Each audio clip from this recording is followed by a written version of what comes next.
m'appelle Guillaume, j'ai 28 ans et je suis spahi.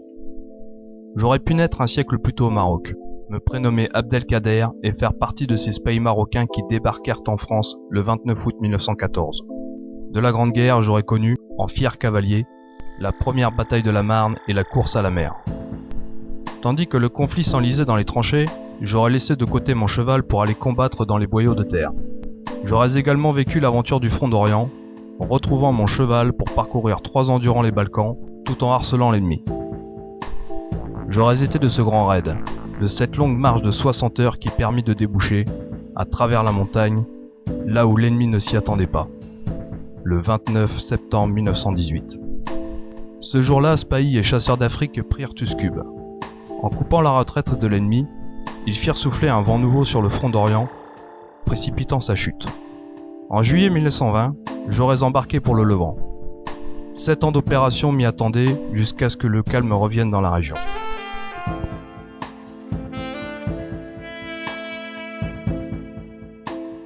J'aurais pu aussi naître dans les années 20, me prénommer Albert, refuser la défaite de 1940 et rejoindre les spahis du capitaine Paul Jourdier qui continuait le combat.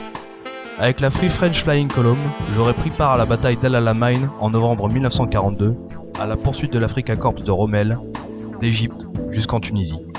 Calo rouge vissé sur la tête, j'aurais participé à la libération de la France en éclaireur de la 2e DB du général Leclerc. J'aurais partagé la liesse des Parisiens quand les spahis s'emparèrent de l'Assemblée nationale.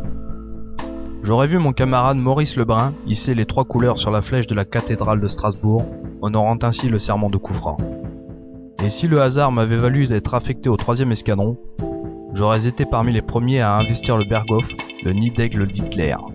Plus tard, je me serais porté volontaire pour partir avec le 7e escadron en Indochine, d'octobre 1946 à octobre 1947. Les conflits de décolonisation m'auraient conduit en Afrique du Nord, de 1955 à 1962. Et la guerre froide m'aurait contraint depuis Spire en Allemagne à guetter vers l'Est et vers les troupes du pacte de Varsovie.